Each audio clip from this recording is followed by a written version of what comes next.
형제자 여러분 안녕하세요. 오늘은 7월 19일 목요일 복음으로 열린 새 시대라는 제목으로 누가복음 5장 27절부터 39절까지를 묵상하겠습니다. 27절 그 후에 예수께서 나가사 레위라 하는 세리가 세관에 앉아 있는 것을 보시고 나를 따르라 하시니 그가 모든 것을 버리고 일어나 따르니라.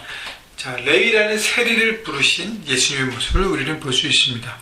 자, 레위를 부르셨다는 것은 그가 직업이 세리였기 때문에 세리는 당시 로마의 앞잡이로 백성들에게 무거운 세금을 징수케 하고 거두어 드리는 백성들에게는 역적 같은 사람들이었습니다.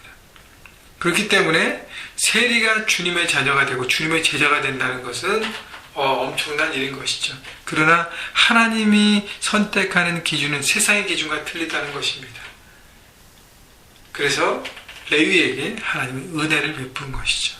새롭게 살고 그것을 통해 새롭게 일어나서 온전한 하나님의 뜻을 이룰 수 있도록 하나님은 세상의 기준에는 버려질 것 같은 사람들을 부르셔서 마치 공포의 외인구단처럼 부르셔서 하나님의 사람을 세우셔 그들 통해서 온 세상을 변화시키는 놀라운 일들을 감당하셨다는 것이죠.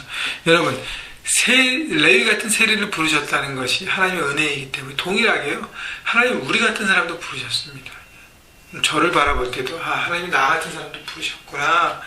은혜밖에 표현할 길이 없는 것이죠. 그렇기 때문에 여러분 은혜라는 것, 하나님 은혜라는 것을 오늘 여러분 경험하시고 우리를 구원의 자리로 부르시고 또 사명을 주셔서 사람의 일들을 감당케 하신 하나님의 은혜를 여러분 바라보시고 그 은혜를 묵상하시고 은혜에 감사하시는 시간이 되기를 바랍니다. 29절 레위가 예수를 위하여 자기 집에서 큰 잔치를 하니 세리와 다른 사람이 많이 함께 앉아 있는지라. 이 레위가 너무 기뻐서 예수님과 제자들과 그리고 자기 동료 세리들을 다 모아서 큰 잔치를 엽니다. 자, 레위는 주님의 부르심에 즉각 순종해서 그가 모든 것을 버리고 일어나 따랐습니다. 자신의 변화된 삶, 자신의 새로운 길들을 이제 가는 것을 선포하면서 과거와의 완전한 단절을 위해서 그것을 동료들에게 선포하는 것이죠. 그리고 예수님 앞에 증명해 보이는 것입니다. 자, 그런데 이 레위의 깊은 마음이 이것이었어요. 자기가 이렇게 변해야 되는데 변화를 시키셨던 바로 예수님과의 만남을 동료들에게도 주선한 것입니다.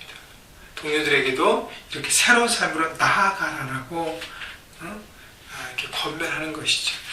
여러분, 중요한 것은 전도는 내가 복음을 설명하고 나누가 하는 것도 중요하지만 더 중요한 것은 내가 삶으로 보이고 그리고 내 주변에 잃어버린 영혼들을 주님과 만날 수 있는 자리로 여러 가지 통해서 이렇게 나오게 하는 것입니다. 그래서 세리는 잔치를 베풀었어요.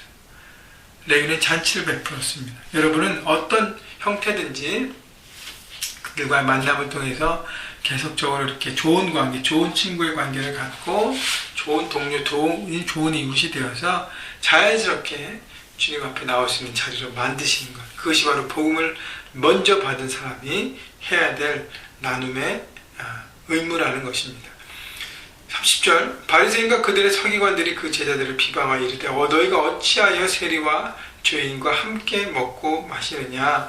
자, 바리새인과 서기관들은 이제 예수님의 삶에 대해서 주목하고 있는데 마침 걸려들었죠. 왜냐하면 세리와 함께 먹고 마시기 때문에 당시에 율법의 부칙으로 인해서 정결한 어떤 그 삶을 강조하기 위해서 세리나 병든 자나 이렇게 소외된 계층과의 더럽다고 생각하기 때문에 부정하다 생각하기 때문에 관계하지 않았습니다.